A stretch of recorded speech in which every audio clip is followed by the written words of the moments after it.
There are important ages as you go through life where different planning opportunities become available to you, or mandatory events need to happen with your financial life. Sometimes people aren't aware of these events, or advisors don't alert clients until the planning opportunities have passed.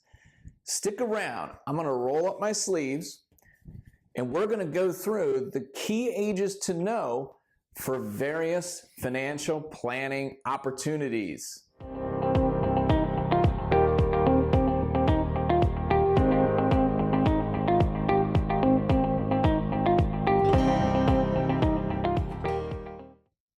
I'm Colin Exelby. I provide financial planning for business owners and their families that makes sense. I'm also the owner of a virtual financial advisory practice, Celestial Wealth Management, and here's another edition in the series Transformation Tuesday. As you can see, I've got the sleeves rolled up and we're ready to get in today. What are the key ages when various financial planning techniques are available or mandatory events need to happen? I believe it's best to be proactive rather than reactive with your financial planning strategy. The old saying, people don't plan to fail, they just fail to plan, has stood the test of time because it's highly accurate. Today, I'm going to go over some key events that will happen during your financial life and the opportunities that may exist leading up to those dates. The details of these opportunities should be discussed with your advisor because everyone's financial situation is different, and not every one of these events will apply to every person. Let's dive in. Early childhood. When someone is born, there are a few different opportunities that immediately become available. First and foremost, the clock starts running on their ability to acquire wealth. But because they are so young, a head start is needed from someone else, a parent, a grandparent, an aunt, or an uncle, someone who's already acquired wealth. Well, first off, it goes without saying, make sure they're added to your health insurance policy. Be sure the child is added to the parent's tax forms. Parents who qualify can claim the child tax credit and other child-related tax benefits. To see what you qualify for, check out this handy-dandy calculator on CNET Personal Finance. I'll provide a link to that in the notes below. Next up, permanent life insurance between the age of 0 to 10 will never be cheaper. That's why the Gerber Life Grow Up Plan was initially created.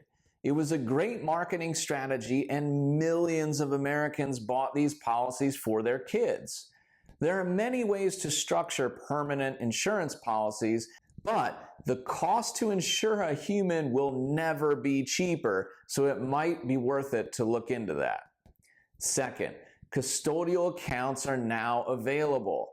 Even though the individual is a minor, a parent or a grandparent can open a 529 plan to save for their future education, a Coverdell Education IRA, or an UTMA custodial account.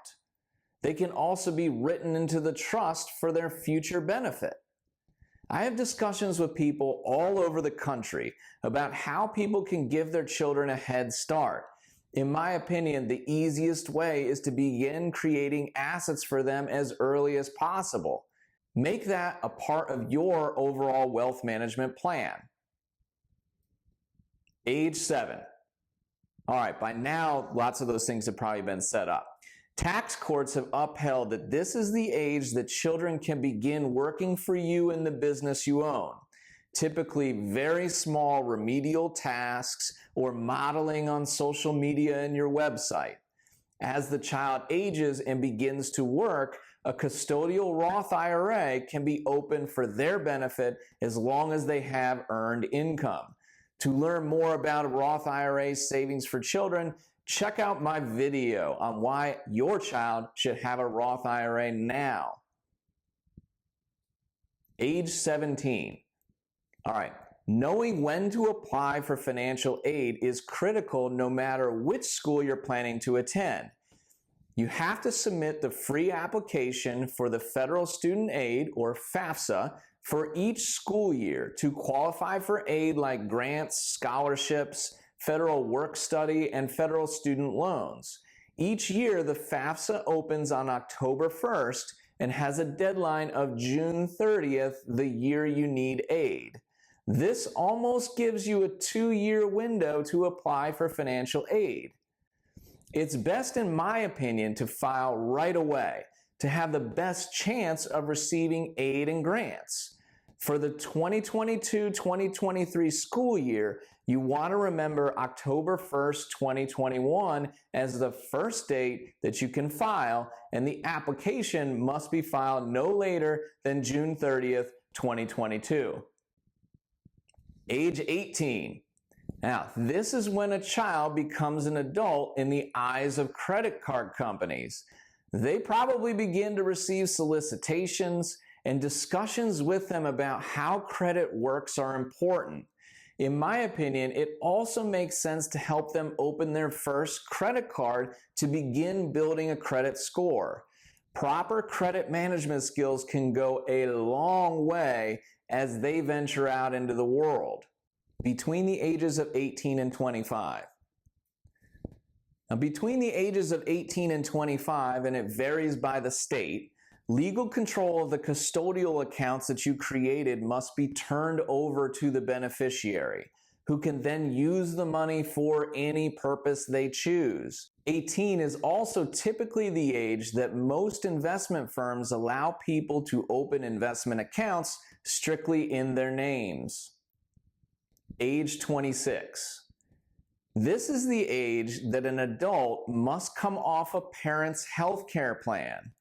Up until age 26, it may be more financially beneficial to remain on a parent's plan with current Affordable Care Act rules.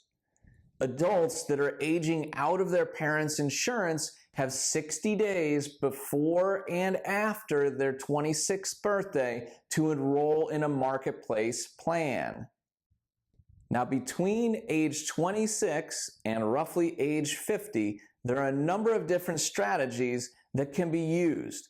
This is typically the period of time in someone's life where there's a lot of things going on. We're going to kind of gloss over this area, and we're going to move to age 50, where more wealth planning strategies and mandatory dates become more applicable. Beginning at age 50, you can significantly increase your retirement account contributions. In 2021, employees 50 and older can make 401k catch-up contributions of up to $6,500 for a maximum possible 401k contribution of $26,000. Those age 50 and up can also contribute an extra $1,000 in an IRA or a Roth IRA. What about retirement account withdrawals and distributions? Well, while you can take a penalty-free IRA distribution through the 72T exemption at any age, this is typically around the age it's considered. You still would owe taxes, but you would avoid the 10% early withdrawal penalty. This exemption is called the 72T distribution and can be very valuable for individuals who retire early, are laid off, or are downsized. To qualify for the exemption to the 10% penalty, you're required to take what is called substantially equal payments for at least 5 years or until you are age 59 and a half, whichever is longer. To learn more about that strategy, please talk with your tax or your financial advisor.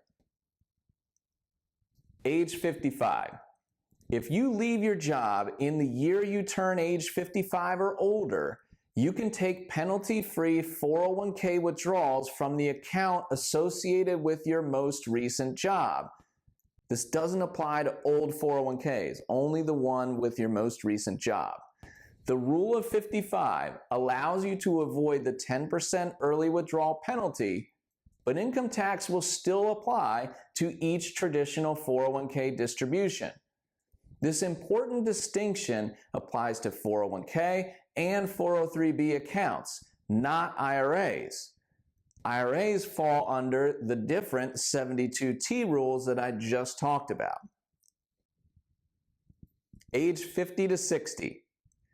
This is typically the time that long-term care should begin to be considered. During these ages, typically policies offered are the most affordable and the easily customized. Age 59 and a half. This is the magic age. The 10% penalty on IRA withdrawals goes away. You would still owe taxes on IRA distributions, but will no longer owe the prohibitive penalty. Age 60 to 72. This is an age range where retirement tax planning makes a lot of sense. I do a lot of this planning, and it's very specific to the individual family that we're working with. Typically, at some point here, retirement occurs. If it does, income levels often drop substantially into lower tax brackets. This provides financial planning opportunities to, quote, fill up an income bucket through Roth IRA conversions before mandatory IRA distributions later in life. By converting pre-tax assets, so assets you've never been taxed on, like 401ks and IRAs, into post-tax Roth IRAs while you're in a low tax rate, you can potentially reap huge benefits later in retirement of a lower tax bill and more tax-free assets. Age 62. Typically, this is the year that you qualify for early Social Security benefits. The payment is significantly reduced compared to the benefits at your full retirement age. However, it is available. Typically, individuals in poor health with a lower life expectancy may consider this option. It's a good idea to do some analysis that shows the difference in different Social Security claiming strategies before making the decision, so you know the pros and cons of early benefits. Age 65. At age 65, you're now eligible for Medicare benefits. This is often huge for many retirees. There's a 7-month window, 3 months before your 65th birthday, the month of your birthday, and 3 months after, where you must apply for the benefits. They are not provided automatically. In addition, if you are contributed to an HSA, a health savings account, there are further considerations you should make. Begin preparations for Medicare benefits in the year leading up to your 65th birthday. If you're getting close, here is a 65-page brochure of Q&A provided by the Centers for Medicare and Medicaid. I'll provide a link to that in the notes below. Happy reading. Age 66 to 67. This is typically the age you reach full retirement age, or what the Social Security Administration calls FRA, for Social Security benefits. You'll get your full benefit. It currently depends on the year you were born. The Social Security benefit structure does change from time to time. Currently, each year you postpone past this date, your benefit is increased by 8%. There are a number of factors that go into making a Social Security claiming decision, so a discussion with a qualified advisor makes sense before the oldest spouse reaches full retirement age. Age 70. This is the age that you've now reached full Social Security benefits. You no longer accrue any delayed credits, and at the very least, you should begin your benefits if you have delayed to this point. Age 70 and a half. Most people remember age 70 and a half because this is the former age when mandatory IRA distributions would typically start. Well, recent changes in the law have changed the age to 72. At age 72, you must now remove money from your IRA accounts annually. There's a specific formula for calculating the amount that must be withdrawn, and you should discuss that with your financial and tax advisors. There are significant penalties for under-withdrawing or forgetting to withdraw altogether. 50% of the amount that should have been withdrawn. That's a large penalty, especially if you've got a large IRA. Your first distribution must be taken by April 1st of the year after you turn 72. After that, annual withdrawals are due by December 31st each year. A financial plan isn't a one-time thing. It isn't a product to be sold or a 200-page printed binder. A proper plan is one that evolves over time, is periodically updated, and can help you be proactive rather than reactive to significant life events. I hope this timeline helps you as you build your path toward prosperity. If you have any questions regarding the significant planning ages, feel free to reach out to me at celestialwm.com. If you enjoyed this video, it helps my channel a lot and financial awareness if you give it a like. Make sure you smash that subscribe button so you're notified whenever I produce a new financial planning video. And if you have any comments you'd like to add or any questions, please do so in the comments below.